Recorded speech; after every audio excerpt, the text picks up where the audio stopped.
Recording in progress. Awesome. Okay, numerical derivatives. So what's meant by that? The way the calculator does a derivative, they do a numerical approximation.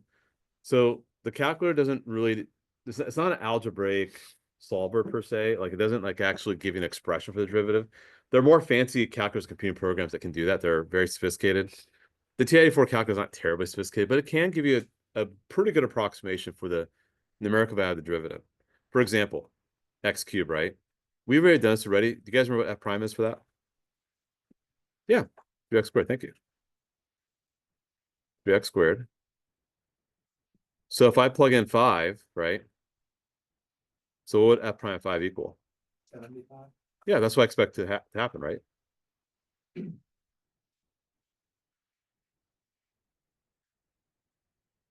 Not that hard, right? Now, how do you do this in the calculator?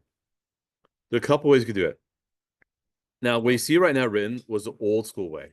This is like maybe, gosh, 15 years ago or 16 years ago, like when the calculators were more ancient and you had to do this weird syntax to type it in. But now they have these more symbolic things that are better. So here's how you could do it. You do a few ways. You could actually type, hold on. You could hit alpha, math. I think it's option 3, I think. Alpha math. I'm sorry. Alpha window. I meant to say second math. That's the other option. Sorry. You guys, you can tell I'm a little rusty, right? Alpha window. My apologies. Alpha window. Yeah, you should, if you hit alpha windows, it is what? Oh. Okay, hold on. I'm struggling here. Alpha window does work. Oh god, I'm really struggling. Okay, alpha window, option 3. Yeah, option 3. D over D. Okay, so the way this looks, it looks like this D box, parentheses box, a vertical line, box equals box. Okay, what are you going to put in here? So what is this telling me? This is an operator. The DD whatever is an operator. That's a derivative operator. We talked about that before. We see like DDX, right? That's an operator. We're doing DDX as a function. So first of all, we have to tell it what variable am I looking to take a derivative of? Obviously we're doing derivative of x, right? So I'm going to do the derivative of x. So I'm going to put a little x here. And what function am I taking a derivative of, guys? X cubed, thank you. And then you're evaluating it at what x value? X equals 5. So that's how you have to type it in. So you do d dx of x cubed. So what this means that, okay, let's take a derivative of this. Let's do it. Oh, but what are we going to plug in? Let's plug in x equals 5. So it will actually give it to me. So it's pretty nice. So I do x raised to the third power. X equals 5. Now, it doesn't say 75 straight up. It's a 75.001, and we're going to talk about why it's doing that in a moment. Yeah, Ethan, good. Like a little alpha window. Option 3. How many zeros is that? It's 5 zeros? Yeah. Yeah, okay. By the way, you could also do this. If you want to call up the numerical derivative in the calculator, you could math option, I think it's 9. I could be wrong. That is. What do you what option 8? Yeah, I know I'm off by 1. Yeah, option 8. Thank you. So n deriv is short for numerical derivative. Yeah, integration we won't do in this class. You'll do it next year. That's the antiderivative. We're not. That's like the second semester of calculus. Perpendicular to the tangent line. No, totally different. It's the inverse operation. It's a totally different thing. So you can do that also. That's another option you could do. Now, what is this weird syntax? Before I talk about why we get 75.0001, not sure if you guys know this, if you hit mode, if you go all the way down, you could actually switch from math print to classic. I'm not sure why you'd want to do that, but you could. What does it do? Like if I try doing exponents, notice it does that. It doesn't do like the actual superscript. Or if you do logs, like it won't do the change of base for you. Like if you do log and where's the change of base? Yeah, like it actually does it like that. You know, it's kind of weird. Like you'd have to think, say, like um yeah, I think this will give me 3. Yeah, because base you're taking log of 8 with the base of 2. Or if you do the numerical derivative and say alpha window, oh, it does work actually. But see, it does that and deriv. And I have to actually type in x raised to the third power. I don't see why you'd want to do it this way. Only reason why actually the only one advantage to this, it does wrap around the text. So if I go like y equals, and let's say I do like a really crazy polynomial, raised to the 4th power plus 5x raised to the 3rd power plus 8x squared minus 68. I don't know. I'm just trying to put in some random numbers, right? Now, when you're in the math print mode, it doesn't do the wraparound, just so you know. So if I go over here and go back to math prints. So sometimes you want to see the whole thing. You want to see the text wraparound. You see, it doesn't do the text wraparound because you have to kind of go to right because it's hiding right now, right? That's the only reason why maybe you'd want to switch. Just so, I'm not sure if you guys were aware of that, but it has that option on the TI-4 calculator. Okay, now let's get to the matter at hand. What's happening? What is the calculator doing when it calculates the derivative? It does something called a symmetric difference quotient. So it's actually, it truly is an approximation. We take where a value trying to evaluate the derivative. So what we did x cubed, right? We're evaluating what a value or what x coordinate. 5. So it's not, it doesn't actually do 3x squared. The calculator doesn't know x 3x squared. It doesn't know that. We know that. We did it using calculus. We know that. What the calculator is doing 5.001 and 4.999. That's what it's doing. It's plugging in 5.001 and 4.999 and divided by 0.02. Why are you dividing by 0.002? Let's find the slope. Okay. The change in x is 0.02, right? So let's find the slope. So if you look at R and Q, those are 2 points awfully close to point P. If you draw the slope, if you draw the line between those two, it's gonna be pretty close to the tangent line, right? All good. Is the reason it does 0.001 is that because like it doesn't want to simplify to like remove the 0 at the bottom? What do you mean? Wait, Well, no, we're just picking points close. That's all. okay. We're just approximating Why couldn't it do like just 0?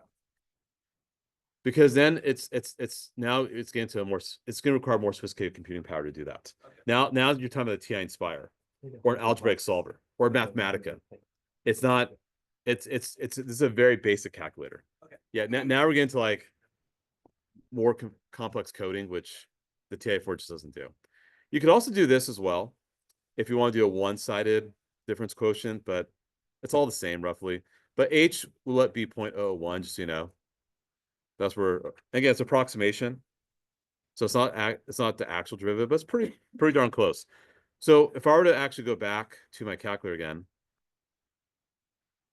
let me actually type in x cubed here. If I were to do alpha trace, 5.001 minus alpha trace 4.999. And then divide that by what again? 0.002. Oh, look at that. So there you go. That's what's happening.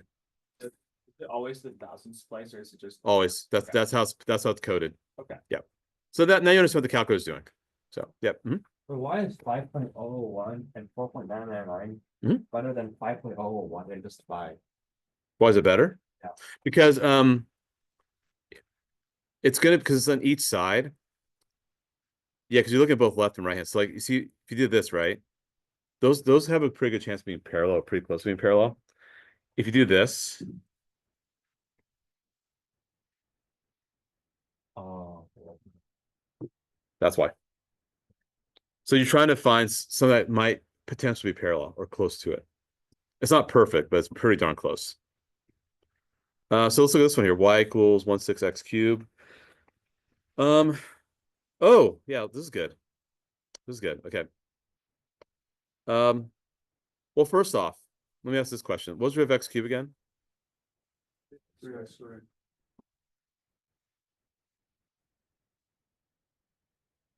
So if I put a 1/6,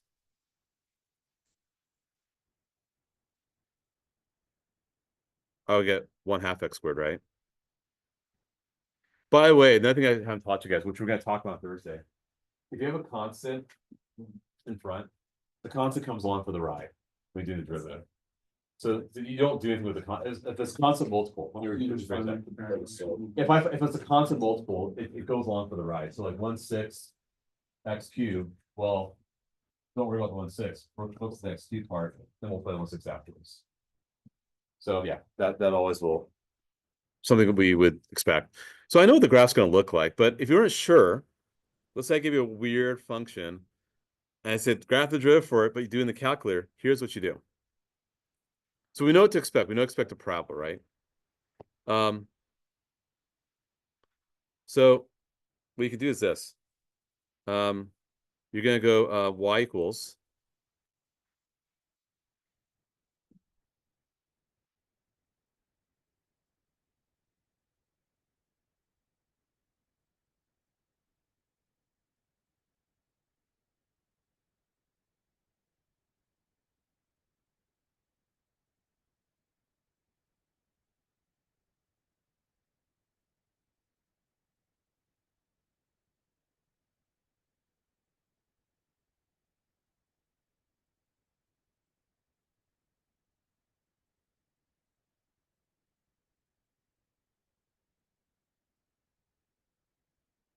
That's what you're going to do.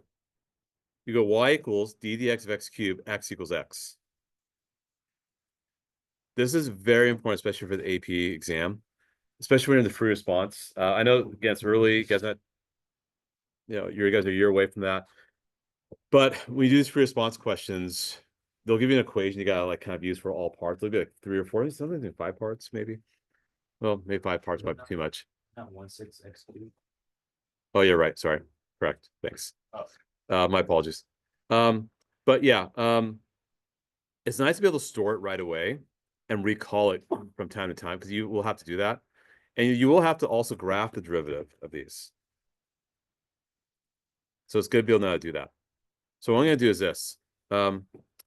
Actually, let me take it back. I'm going to be a little more detail oriented here. Let's go y equals. Let's do 1/6 x cubed. Sorry.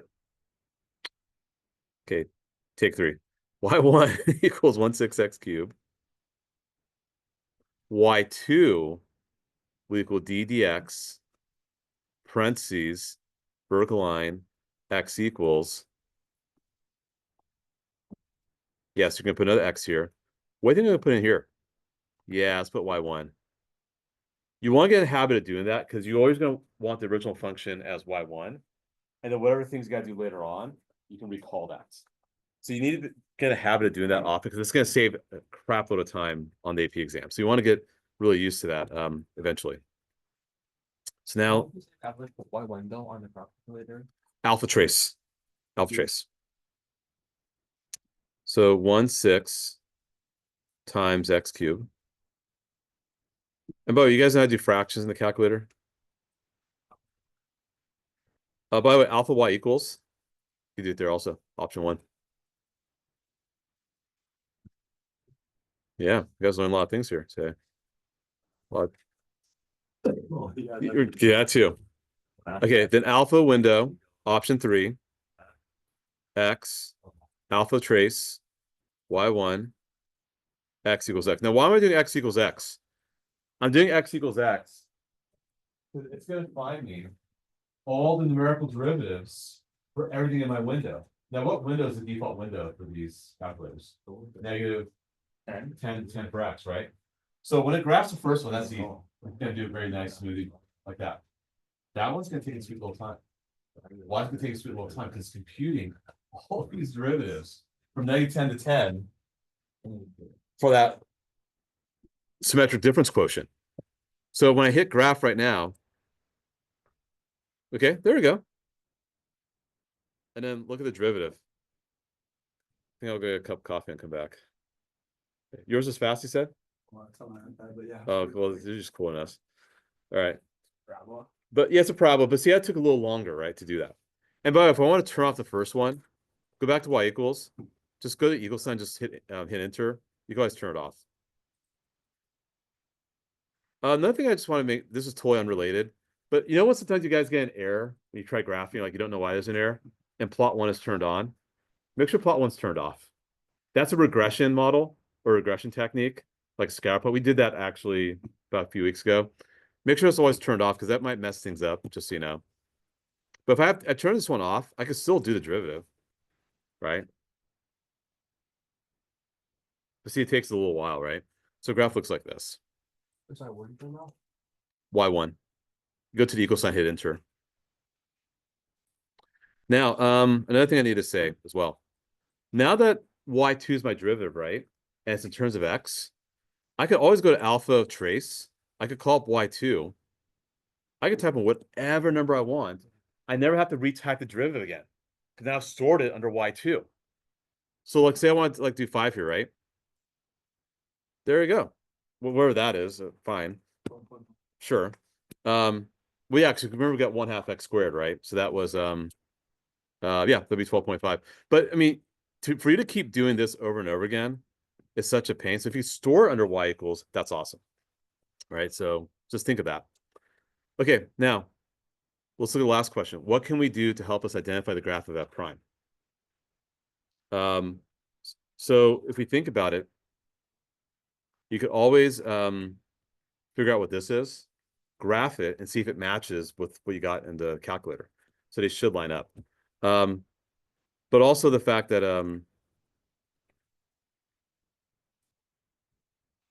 we have both in graphs anyway, right? So that shouldn't be too hard. Let's keep moving. Yep. It showed that like we're going through the calculation window from like y equals without like tracing and you have to always do. What does it start? It doesn't like we're clicking on stuff. Like we're doing things about What do you mean by tracing? Second quick. Oh, it's second quick. Yeah, second mode. Yeah, that could work. Yes. All right, let's keep moving, guys. Let's go to page 7. All right. Ooh, it's a good one. Okay, you're gonna see how this will be misleading. The calculator will lie to you. It will lie to you. It won't be truthful. So let's talk about example 6. And then we're going to talk about example 7, how to actually do something a little more complicated. And we got some alternative definitions and something else to talk about as well. Okay. Let's move on to example 6. You guys remember how this equation looks? Or sorry, how this graph looks? How's it look? Yeah, we know. It's not defined at 0, obviously. Okay. Clearly, we're going to have a problem because if it's not continuous, it's not differentiable, right? So what do we know? Well, don't worry about what the calculus says right now. That's why the calculus is going to lie to you. What do we know at prime 0? What are we going to say at prime 0 is? Yeah, it does not exist, right? D&E. We know that. Why? Because, well, not continuous. Remember, you don't have continuity, you don't have differentiability, right? But here's what happens. Okay. Let me store this as under y1. Fit alpha window abs divided by x. So we'll store absolute of x over x as y1. And then Easton, just hit second mode. That's how you can quit. Now, here's what we're gonna do. Alpha window, option 3, d dx of alpha trace y1. Okay, we'll do x equals 0. What do you think the calculus is gonna say? 0. It's gonna say 1,000, I think. or something very high. Yeah, 1,000. 1,000. What's the calculator doing? Or is this just It's a symmetric difference quotient. So the calculator is incredibly stubborn. It's like. there's not AI or anything special. It's just gonna do this. It's gonna do f of 0.001 minus f of negative 0.001. Ah, geez. Over 0.002. Which is going to be 1, right? Because what's 0.01 divided by 0.01? But what's negative, absolute negative 0.01 divided by negative 0.01? Negative 1. 2 over 0.02 is 1,000th. That's why you get 1,000th. Because what the calculator is really doing this, isn't it taking a point over here and a point over here? And find the slope between those 2 points, right? That's what it's doing. So it will lie to you. It will not be honest. So you have to really take it with a grain of salt when you so the point being, look for continuity first. If it's not continuous at that point. So the calculator will only mess it up if it's not continuous. Correct. Yes, that's correct. If you Yes. were to graph it, would it show like a steep line in between? Or Good question. Let's find out. I don't know. See here.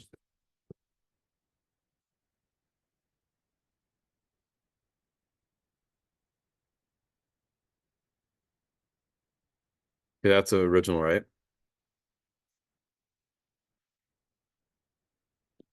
I think 1,000's out of what range. It is actually. I just realized that.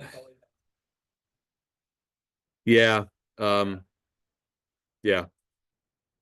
Yeah, actually, yeah, it'll actually always be yeah, y equals 1,000. Yeah. So yeah, actually I should have realized that. So anyway, so what's happening? I just showed you what's happening.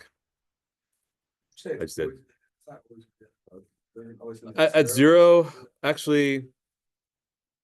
Oh, hold on a sec. If I plugged in.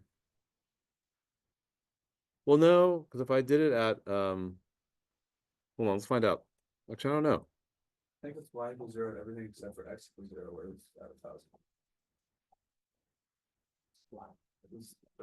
Oh yeah, it would be 0. You're right. Yeah, it would be right, it'd be on the x-axis and then up there. Yeah. And actually, and here's the thing. I forgot to mention this in the notes. How can you tell where the derivative is? If you hit trace, you see at y1 it says abs. How do I get to the next equation or next graph? Hit the down key. Now you can see I'm on the derivative. If I hit trace, yeah, you're correct. It's a 0 the whole time. Yeah. And if I get x equals 0, it will actually jump. Well, it doesn't give it. Right. Right. So, okay. Okay, we're okay so far. All right, let's keep moving, guys.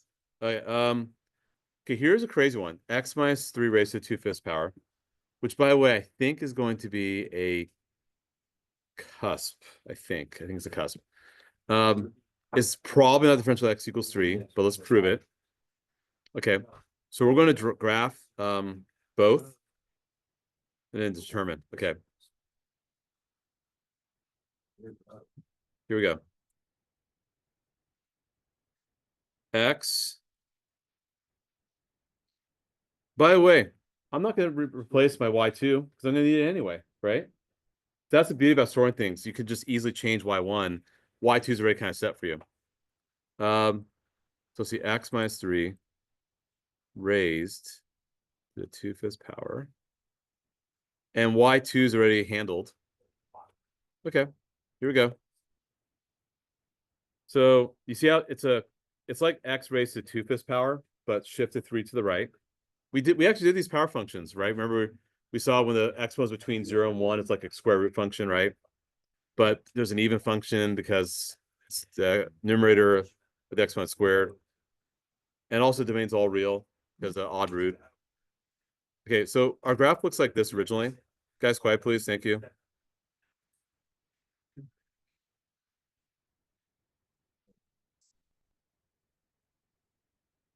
Okay, you guys agree with the original graph?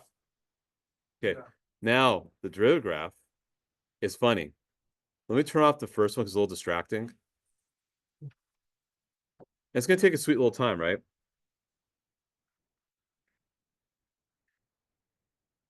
It's really taking a sweet little time. Look at that. Crazy, yeah. Okay, what does that kind of look like to you? Whatever. Kind of like 1 over x. Yeah, it kind of looks like 1 over x. Obviously shifted. So it's gonna look like this. It's hard to tell.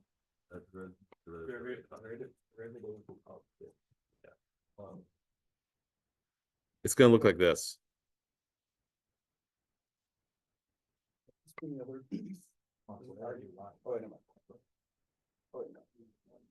F prime's the top one, F's the lower one. Yeah.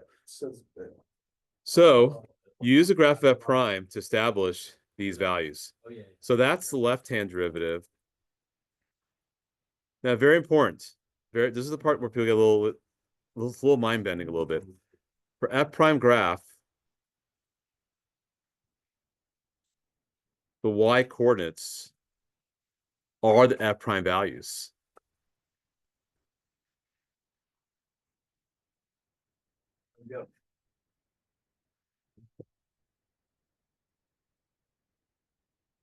Right? The y coordinates are the F prime values. So what's happening if I get close to 3 from the left side? What's happening to the y coordinates here? So F prime values going towards negative infinity. What's happening if I go approach from the right? The y coordinates going towards positivity, so the F prime values going towards positive infinity. Yes, correct. So what's happening here is my left-hand derivative, the limit, as x approaches 3 from the left, can't do 3's here, of f prime of x, is going to be negative infinity. Because I'm grabbing those y coordinates from that prime graph. That's why we have f prime graphs. You can just look at the y coordinates; those are the f prime values. And then right-hand derivative is this. That's going to be positive infinity.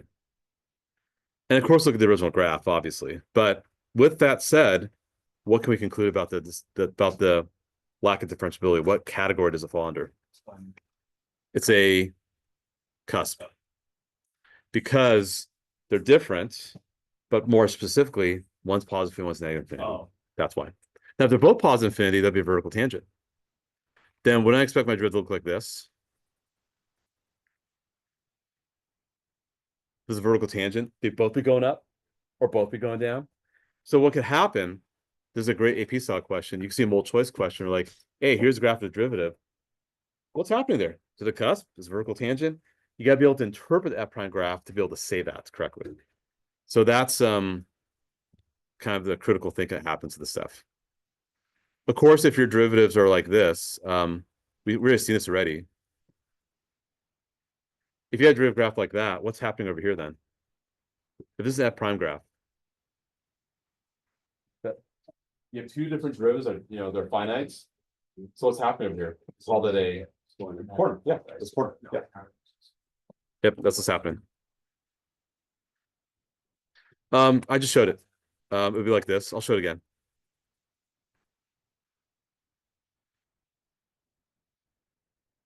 Like that. Okay. Alternative definition for a derivative. So this is yet another way of writing it. I think we kind of saw this already. F of x minus f over x minus a.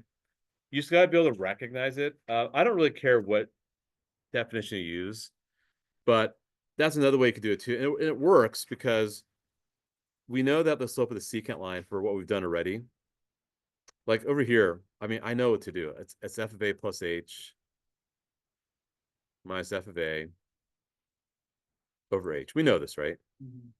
And then how do I find the slope of the tangent? I do the same thing, but I take the limit as what happens. H approaches 0. Yeah, as h approaches 0. I'll just rewrite one more time. That's not hard, right? Now, isn't the whole objective for Q to approach P, right?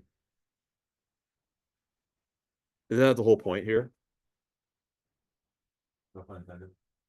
Whole point. Okay. Anyway, so Q is trying to get close. The point Q is trying to get P on it. That's it. All right. Q gets closer to P, right? Okay. What's happening here? Secant line. Wouldn't that be f of x minus f of a over x minus a? Right. Now, what has to get close to a for Q to get close to P? X has to approach a, right? Wouldn't you agree? Yes. Yeah. No, the limits is what makes it different. Oh. So if x approaches a, so it's the same thing, right? Just another way of writing it, that's all. You do have to be comfortable with recognizing it, because again, on the AP exam, there are multiple choice questions that are written like this. You have to recognize, oh yeah, that's derivative, okay. It'll do something really weird. But if you know how to do the derivative, then you can apply like any rules you need to do it afterwards. And you'll learn about all these rules later in the week. Ethan, go ahead. For the previous problem, is there a reason why, like, Yep. the growth of, like, for example, a square root, or like a cubic function, why is it like infinity? What do you mean the growth? What do I understand? Like this was like infinity, right? Is there a reason why? Oh, what do you mean infinity? What do you mean the growth? Like here, when you got the derivative, it's infinity. Oh, because as you get closer and closer, the slope of the tangent lines are getting more steep. As you get closer to the to that part where it's not continuous. Sorry, where it's not differentiable at 3. Yeah, the cusp. Yeah, so, yeah. If you start plugging like what if you plug in 3.001 and 3 and take the slope between those two, it's gonna get incredibly steep. Hmm. So you could try plugging for yourself in a calculator. You can see that happening. Sure, okay. Yeah. Okay. So let's try this for number 8, guys. Here we go. So we're actually going to do this in alt glory.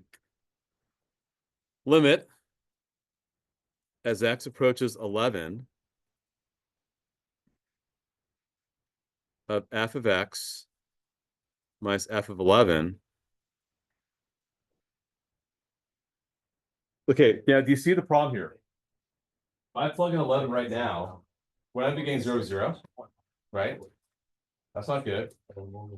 So what I'm going to do is I'm going to replace f of x with the actual function. What's f of 11, guys? 3.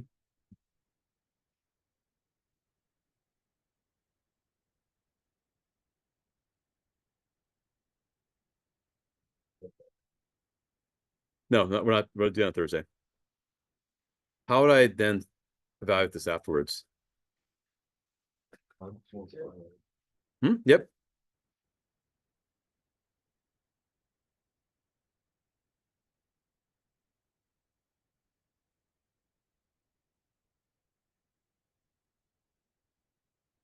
I should have x minus 2.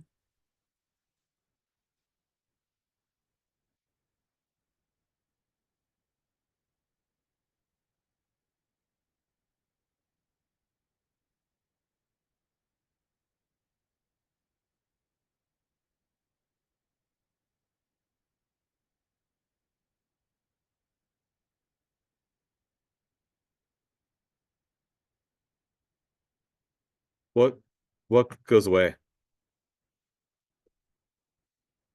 Yeah. And then do you guys see what else will go away afterwards? Yeah, I'll need a little space up here, but yeah, limit. So top becomes x minus 11, of course, right? And that's the whole point. We want things to go away.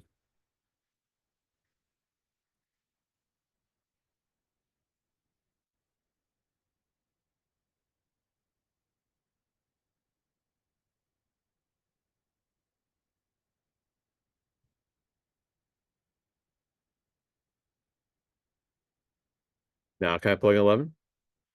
100% you can. And it'd be 1 over what? 1 over root 9 plus 3. 1, 6. There you go. And if you were to graph root x minus 2, it looks like this. The slope would be pretty shallow, right? Like, right, oh, you do this. Yeah, it's positive for sure. Yeah, 1 6, that makes sense, you know. So as Yeah. you did like as the derivative function approaches infinity, it would be close to 0. Yeah, if you're trying to find a derivative of like a large number, yeah, it'd be pretty close to 0. Yeah. I know. So truly, I know the derivative is this, and there's a shortcut rule that goes with this. I know the derivative is going to be 1 over 2 x minus 2 raised to the 1/2 power.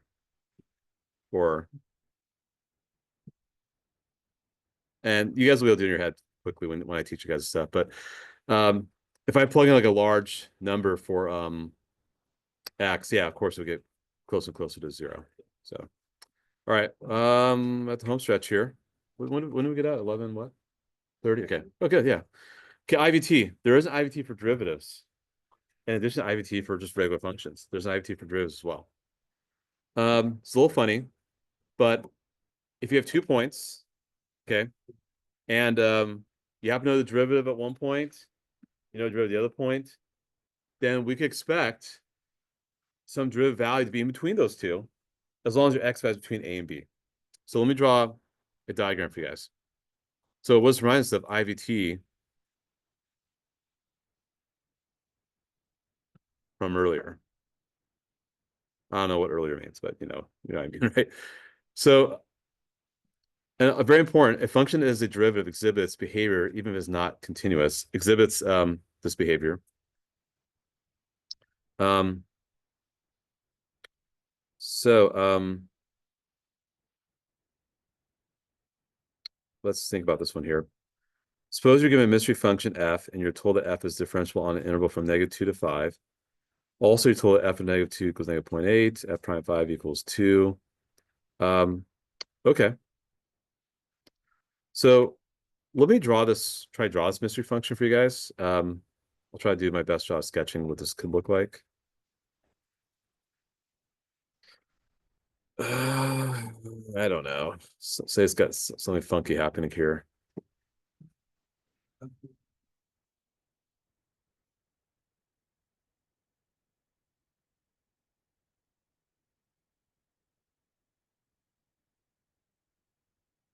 So I did a mock graph, right?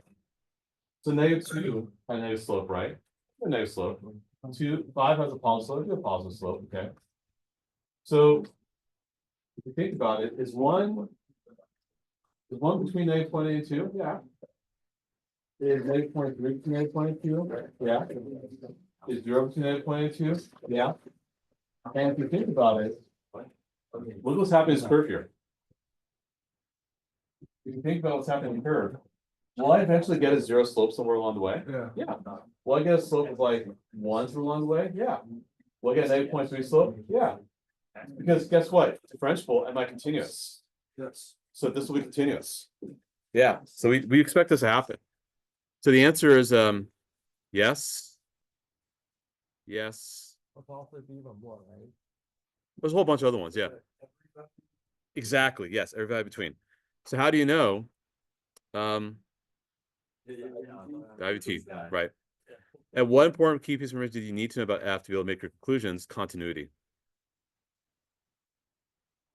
100% you need continuity. Did you say the exact And differentiability as well. you say the exact same thing as you said It implies it, sure. Yep. Yep. here, you say the IVT, would you like give the same definition, like when you're like saying Right, of course. Right, right.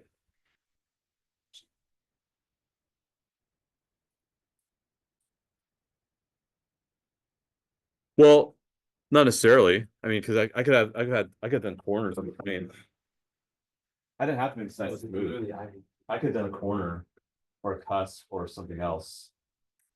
Or a vertical tangent. I could have done some really weird stuff in between A and B. Sure, A and B is differentiable, but it's not guaranteed. But I have to guarantee that everything inside A and B.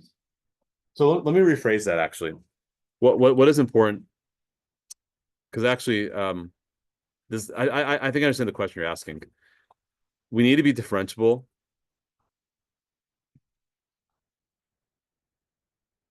on the interval.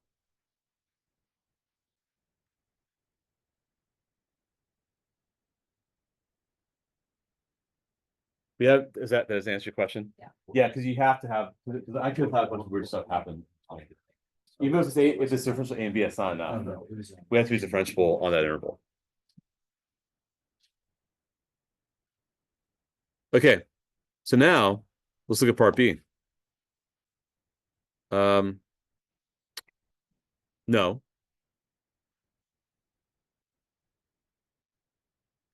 Well, it could be not necessary. It could be. Will there be well there can't not necessarily, right? We don't know from. Not sure. How about this?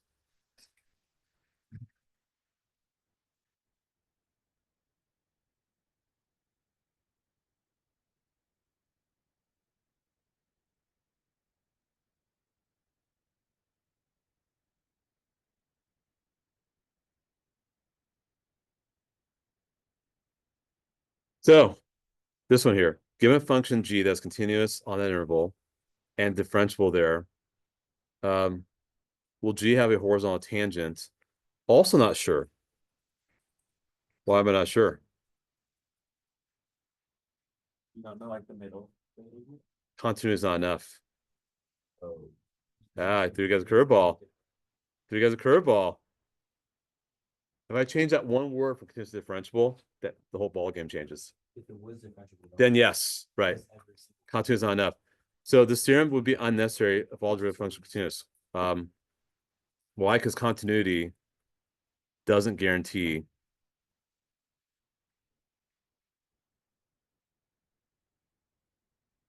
differentiability.